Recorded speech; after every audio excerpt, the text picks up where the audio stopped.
At my 18th birthday party, my brother left me humiliated and unwanted, so I left home and built a new life. Years later, he demanded my wife, my son, and my house. You ever realize you were the responsible one in your family and it wasn't a compliment? That's basically my childhood summed up. My dad bailed when I was 6. My little brother Seth was 4, so he doesn't even remember having a dad. I do, though. I remember the sound of the front door slamming and my mom saying he'll come back when he calms down. Spoiler, he never did. After that, my mom started calling me the man of the house, which apparently meant doing chores, being quiet, and not getting in her way while she spoiled Seth into a miniature dictator. Everything was he's just sensitive or you know how Seth gets. I was told to be mature more times than I was ever told good job. I remember one Christmas when I was 9. Grandpa had mailed us gifts, one for me, one for Seth. Mine was this cool RC truck I'd wanted for months. Seth got some superhero action figure he'd been begging for. It was perfect for like 3 minutes. Then Seth saw my truck and decided he wanted it. He started wailing, full meltdown mode. Mom rushed in like someone died. Seth, sweetie, what's wrong? I want Shane's toy. He got the better one. I said no, obviously. Grandpa got us both what we asked for. But Mom gave me that look, the one that always meant I was about to lose something. Shane, honey, can you just share? Be mature. No, Mom, it's mine. He got his. Then Seth screamed louder, and that was it. She snatched the truck from my hands and shoved it at him. Here, fine, Seth, take it. Shane, stop being selfish. I remember standing there holding nothing, watching my brother play with both toys. I asked if I could at least have Seth's, since he clearly didn't need to. Seth burst into fake tears again. Mom said I was starting drama and sent me to my room. That's when I learned that in our house, peace always came before fairness. Fast forward 9 years. I'm 18 now and apparently nothing's changed. It's the night before my birthday. I'd picked up an extra shift at the auto shop to pay for a small chocolate cake and a cheap pizza. Nothing fancy, just something that felt like mine. I walked in with the box, feeling weirdly proud of myself.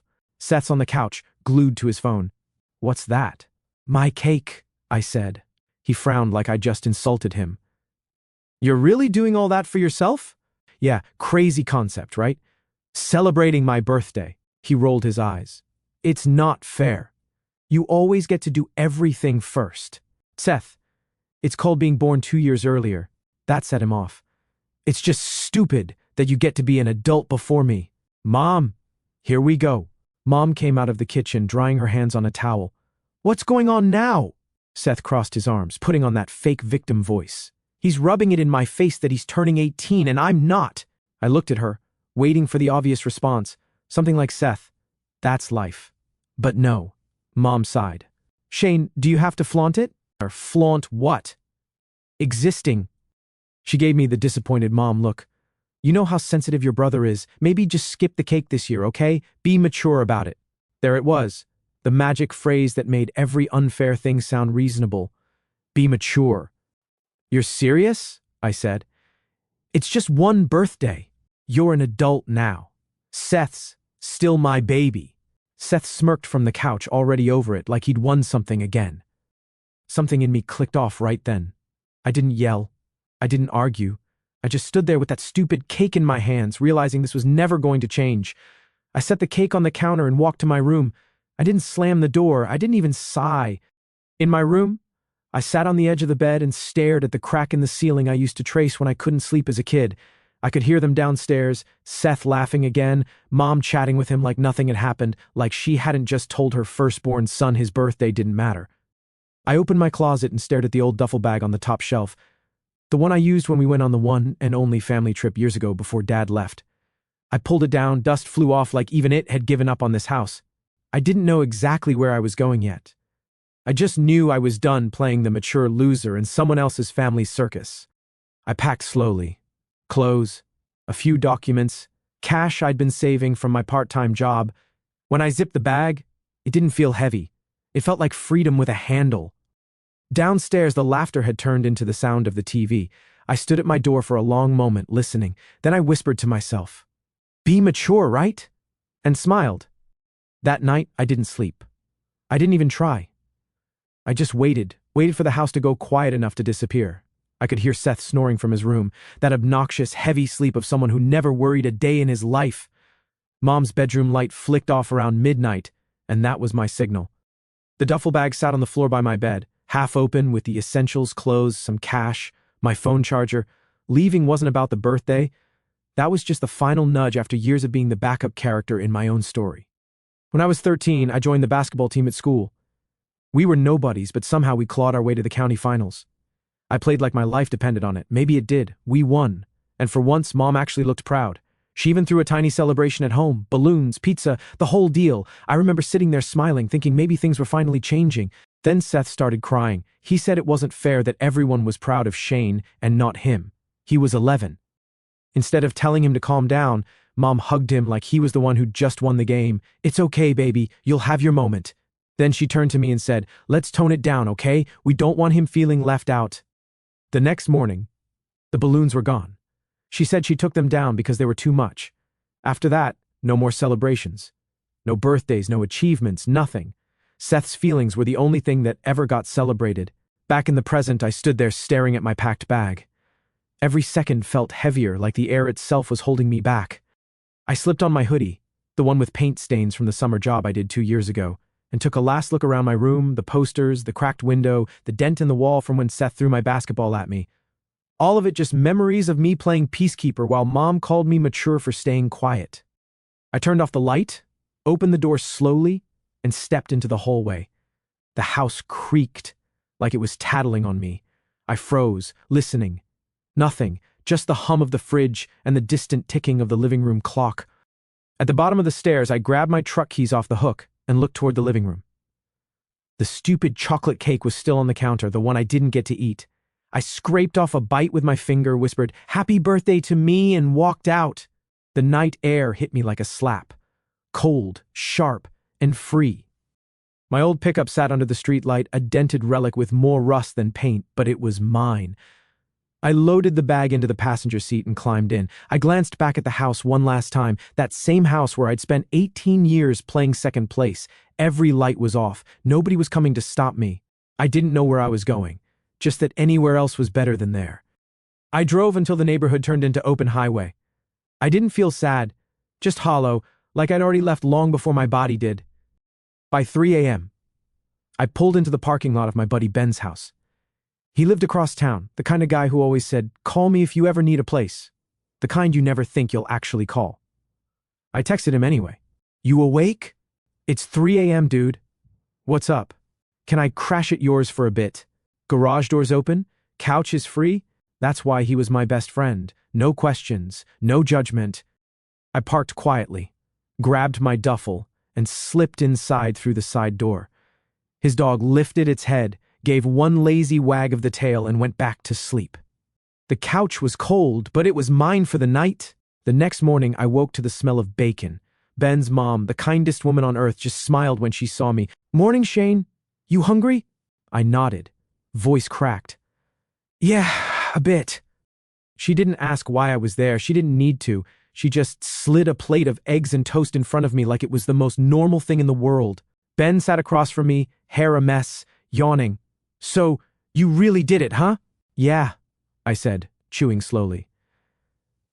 "Guess I finally grew up." He grinned. "About time." For the first time in years, I laughed. Not out of sarcasm, not to deflect, just a real laugh. It felt strange, like remembering a language I'd forgotten. There was guilt, yeah, but there was peace too. Nobody was calling me selfish for existing. Nobody was asking me to be mature, just quiet, freedom, and breakfast that actually tasted like it belonged to me. That was the first real meal of my life, and I didn't even realize it yet. I stayed on Ben's couch for a week before I found a room for rent through one of his relatives. The place was basically a walk-in closet with a sink that dripped and a mattress that smelled faintly of wet cardboard, but it had a door that locked, and that was enough. By day, I filled out job applications like it was my new religion. Most places didn't even call back. Finally, one warehouse on the industrial side of town said they needed a guy for graveyard shifts, moving, boxes, loading pallets, the usual grunt work. The pay was garbage, but I didn't hesitate. They said I could start the next night. That first shift nearly killed me. 12 hours of non-stop lifting, carrying, stacking, sweating under buzzing fluorescent lights. The air smelled like oil and dust. My hands were raw by the time I clocked out, but when the supervisor handed me that first crumpled check a week later, even if it wasn't much, I felt something I'd never felt before, pride. Every dollar was mine. No one could take it or guilt me for earning it. Nights blurred into weeks. My room became a routine: instant noodles, cold showers, the hum of the mini fan that worked only on its medium setting. Sometimes I'd stare at the ceiling thinking about how weirdly peaceful it was, even with nothing around me. No yelling, no guilt trips, no walking on eggshells so Seth didn't cry. The only noise that tried to drag me back came from my phone. Mom called every day at first. I'd see her name flash across the screen and feel my stomach twist. I ignored the first few. Then came the voicemails. "Shane, this isn't funny. You scared your brother. I can't believe you'd abandon your family like this. You think you're better than us now?" Same script, different tone. None of them asked if I was okay. It was all about how I made them feel. Eventually the calls slowed, then stopped. I waited a few days, expecting another round of guilt, but silence was all I got. That's when it clicked. They never really wanted me there. They just wanted control. Winter rolled in faster than I expected. I didn't own a proper coat, so I layered hoodies like armor and kept working through the cold. The warehouse heaters barely worked, and some nights the only thing keeping me warm was adrenaline and bad coffee. One morning around 4 a.m., I was heading home after a shift when my truck sputtered and died at a stoplight. I tried restarting it. Nothing. The engine just coughed and gave up, like it was tired too. I sat there for a minute, fog from my breath clouding the windshield, and pulled out my phone. My thumb hovered over Mom's number. I hadn't called her in months. For a second I imagined her answering. Dramatic sigh, fake worry, then the inevitable "see what happens" when you try to do everything on your own. That was enough. I dropped the phone on the seat, stepped out, and started walking 5 miles in freezing air. My breath came out in clouds, and the tips of my fingers went numb. My shoes were soaked from the slush, and every few minutes I told myself I'd stop at the next gas station. But I didn't. I kept walking. Somewhere between mile 2 and 3, my anger turned into focus. Each step felt like I was hammering that promise deeper into my bones. I'd never go back. Not even for help, not even to prove a point. Just never again. By the time I reached my apartment, the sun was coming up. I collapsed onto the mattress and stared at the ceiling. My whole body ached. But I wasn't mad. I was proud. Proud that I didn't fold the second life got hard. Proud that I walked every damn mile instead of crawling back. That morning, I skipped sleep and went straight to the library. I used one of their ancient computers to sign up for community college night classes. I didn't know what I wanted to major in. I just knew I wanted to keep moving forward. The next few months were a blur of exhaustion and progress. I'd work 10 hours, grab fast food from the dollar menu, then drag myself to a 7 p.m. class about logistics and management. Most nights I'd fight to stay awake, but somehow I passed every exam. People at the warehouse started noticing. The older guys called me college boy as a joke. But when the supervisor needed someone reliable, he called me first. I took every shift I could, saved every extra dollar. On weekends, I fixed the truck myself using parts from the scrapyard. It wasn't pretty, but it ran again, just like me. Sometimes I'd drive out to the old neighborhood at night, park a few blocks away, and just sit there. I never went close enough for them to see me, but I'd watch the lights in the house. Seth's room still glowing late like always. Mom's shadow moving in the kitchen. Nothing had changed. I remember thinking how strange it was that the place that used to feel like a cage now looked so small from the outside. A few months later, I got promoted to shift lead. The pay wasn't amazing, but it was steady. For the first time in my life, I could afford more than noodles. I even bought a proper jacket. Not expensive, but warm. Every payday, I'd fold the check in half and just stare at it for a second before cashing it.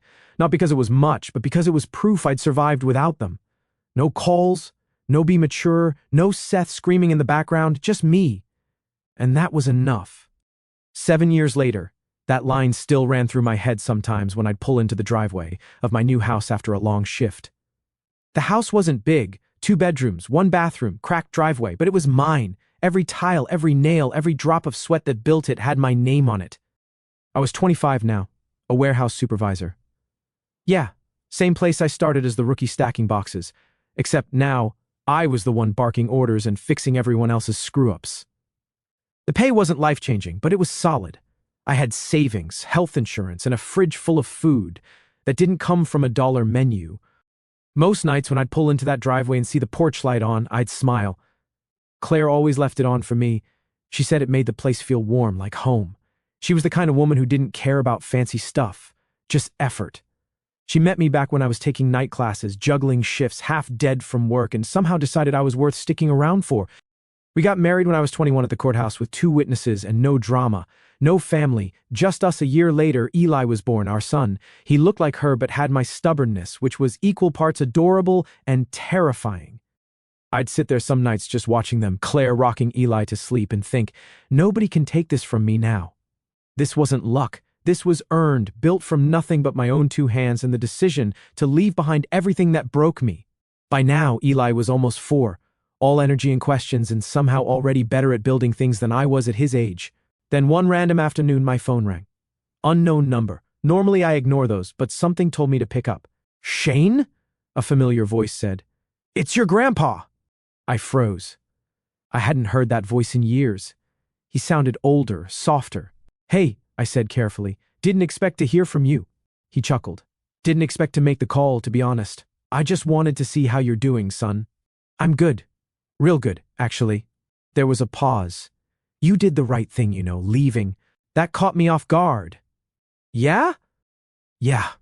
I told your mom years ago that spoiling Seth would ruin him. She didn't listen. I even warned her after your dad left that making you the man of the house wasn't fair. You were a kid. But she never heard me, too busy protecting Seth from the world." I leaned back in my chair, staring out the window at the yard I'd mowed the day before. "I used to think I was crazy for leaving." "You weren't crazy," he said. "You were surviving." That line hit me. Surviving. That's exactly what it was. He sighed. "I'm not calling to drag anyone through the mud. Just wanted to make sure you're okay. I heard bits and pieces. Your mom said you're doing fine but doesn't talk much about you." "I'm good, Grandpa," I said, smiling slightly. "Got a family now, a son." He let out this warm laugh. "A boy, huh? Bet he's smarter than all of us already." "Working on it." "I'm proud of you, Shane. You broke the pattern. That's not easy." We talked another 10 minutes, mostly small stuff, weather, work, how his knees were shot but his garden was thriving. When we hung up, I sat there staring at my phone for a while. It was weird. The first time in years someone from my family reached out without judgment or guilt attached. It didn't fix anything, but it felt good. That night, when Claire came home, she had that look like she was planning something. "Hey," she said, "put on something decent. I'm taking you out." I raised an eyebrow. "To where? The fancy gas station down the street?" She smirked. "No, genius. A real restaurant. You deserve it." I almost said no. I hate eating out. But she gave me that look, and I caved. We got dressed, dropped Eli off at her sister's, and drove into town. The restaurant was one of those nice but not pretentious places. Dim lights, jazz playing, waiters with fake smiles. Claire looked amazing, and I was just happy to sit with her away from the noise of work. Then halfway through our meal, I heard a laugh that made my stomach twist, that high-pitched fake laugh I'd grown up with. "Moms." I looked up, and sure enough, 2 tables across there they were, Mom and Seth. Seth looked about the same, older, taller, but with the same smug face that used to drive me insane. Mom was dressed up like she was auditioning for a midlife crisis commercial, sipping wine and nodding along as Seth talked about something animatedly. Claire followed my gaze. "You okay?" I nodded slowly. "Yeah, just didn't expect to run into old ghosts tonight." Mom hadn't seen me yet. Seth was too busy scrolling on his phone, probably complaining about how hard his day was. For a second, I considered pretending I didn't see them, just finishing dinner, leaving, and never thinking about it again. But part of me, the part that spent 18 years swallowing every insult, every ignored birthday, every forced be mature, wanted to be seen. I looked at Claire and said, "Let's not leave just yet." Claire must have sensed I wasn't moving. She reached for my hand under the table and gave it a squeeze, the kind that said, "Whatever happens, I'm with you."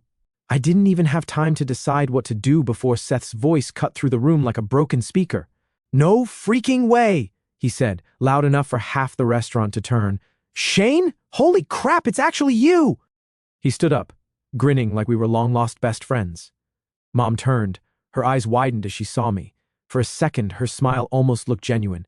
Then she glanced at Claire, at the nice clothes, at the rings on our hands, and that familiar mix of surprise and guilt flashed across her face. Seth strutted over before I could react. "Wow, man, look at you, married, fancy restaurant, must be nice." I leaned back in my chair. "Hey, Seth, you're still alive. That's cool." He blinked, confused by my calm tone. "Yeah, I'm alive. Mom told me you just got up and left like we didn't matter." "Didn't matter?" I said. I think that's been my role since birth. Mom winced. Shane, please, not here. Seth cut her off. You abandoned us. I had to grow up without my brother because you couldn't handle being part of a family. I let out a short laugh, not mean, just tired. Seth, you were 16 when I left. You didn't need a brother. You needed a leash. A few people nearby chuckled under their breath. Claire hid her smile behind her water glass. Mom hissed. Don't start, Shane. No, Mom, I said, leaning forward. Let's actually talk, since apparently I'm the villain here. Let's talk about all the times I was told to be mature while Seth got everything he cried for. My canceled birthday because he was jealous. My basketball win you pretended didn't exist because he threw a tantrum. You called that parenting. I called it survival.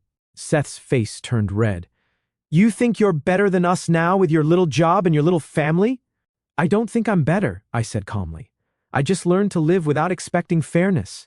He laughed, but it came out shaky. You think you can just run away and get rewarded for it? Funny, I said.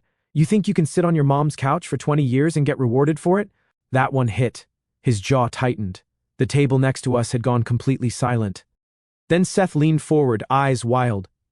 I want what you have, he said, voice rising. You don't deserve it. I want your life, the wife, the kid, the house.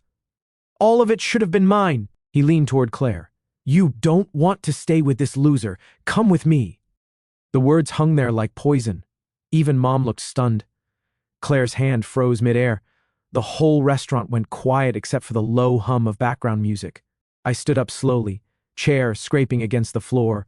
You want my life, Seth? I asked quietly. He looked smug, thinking I was about to back down. Yeah. Why should you get it? You left. You don't deserve the good ending. That's when something in me snapped. Not anger, just finality. I grabbed him by the collar and pulled him close enough to see how calm my face was. Listen to me, Seth. You don't deserve anything because you don't build anything. You whine, you take, you throw tantrums, and you expect the world to bend. You're not a victim. You're just lazy. His eyes went wide, hands frozen mid-air. I tightened my grip just enough to make him pay attention. You want a life like mine? Earn it. Stop being a man-child. Stop blaming everyone else. And for once in your life, act like you're older than 12. Then I shoved him back, not hard, but enough that he stumbled into the table behind him. A couple of glasses clinked. A waiter gasped. Seth stood there pale, humiliated, breathing like he'd just run a mile. Mom's voice shook. Shane! No, Mom, I said, turning to her. You made him this way. You spent years protecting him from consequences, and now look at him, a grown man who thinks he's owed everything. You thought you were being a good mom, but you just broke us both in different ways. For once, she didn't argue. She just looked down, hands trembling, eyes glossy. Maybe she finally saw it, not the yelling, not the drama, just the truth sitting there between us. Seth muttered something under his breath, then turned and walked out, shoulders slumped, the same way he used to waddle off after losing a toy as a kid. Some things never change. Mom sat back down at her table, quiet. After a long pause, she reached into her purse and pulled out a small folded piece of paper. She walked over, eyes red but steady, and placed it in front of me. My new number, she said softly. If you ever want to talk, not for him, for me. I stared at it for a second, then nodded once. Take care of yourself, Mom. She gave a weak smile and went back to her seat, staring at the table like she was trying to unsee everything that had just happened. Claire reached across the table, voice low. You okay? I exhaled. Yeah, actually, I am. We paid the check and walked out. As the door closed behind us, I glanced through the glass one last time. Mom was still sitting there, staring at the empty seat across from her.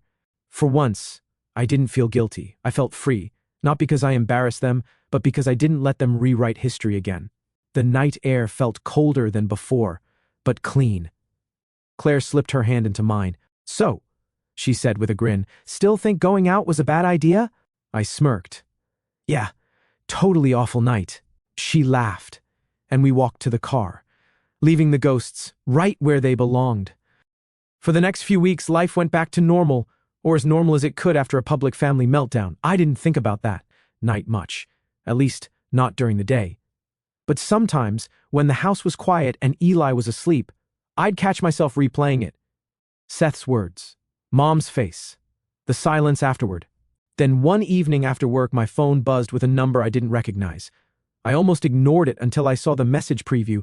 This is your mom. I don't expect a reply. but I wanted to say I'm sorry for all of it. I sat there for a full minute just staring at it. No manipulation, no guilt trip, just words I'd never heard from her before. Claire walked in, drying her hands. "You okay?" "Yeah," I said, still looking at the screen. "Just my mom. She came over, reading the message over my shoulder.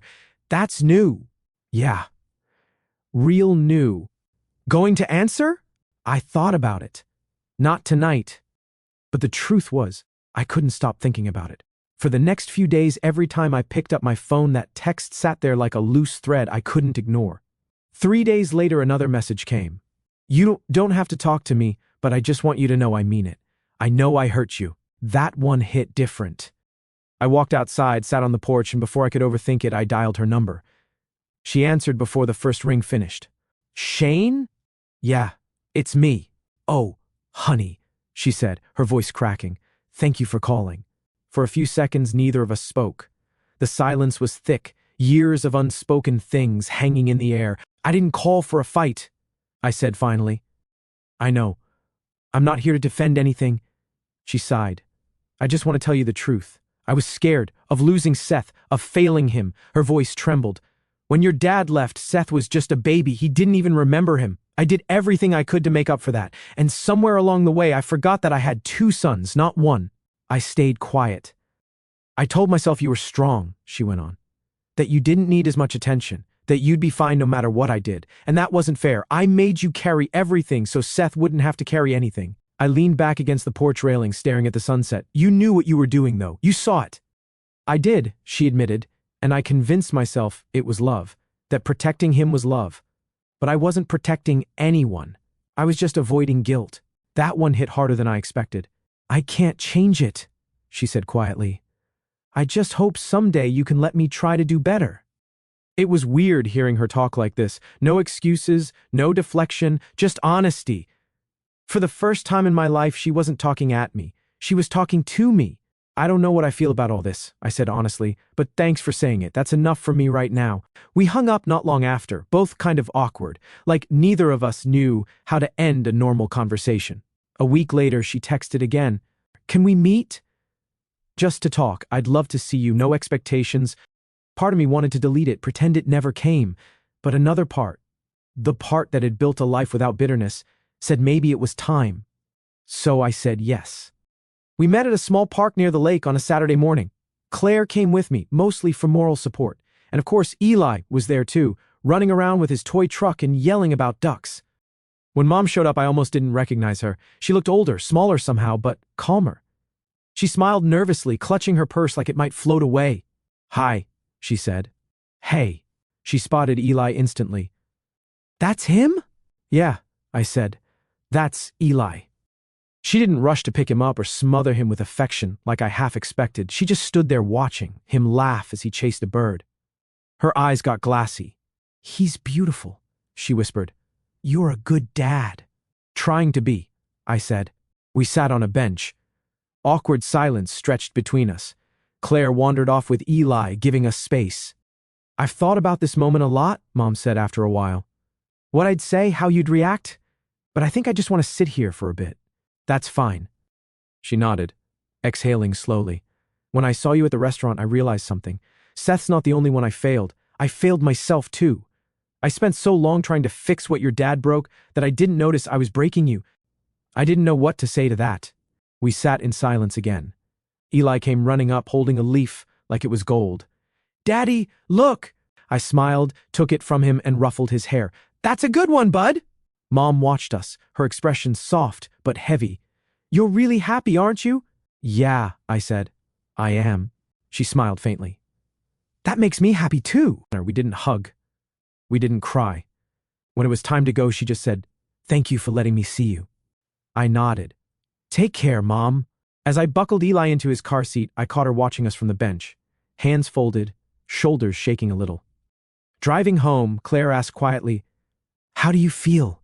I thought for a long moment. "Lighter," I said finally. "Not fixed, just lighter." She smiled.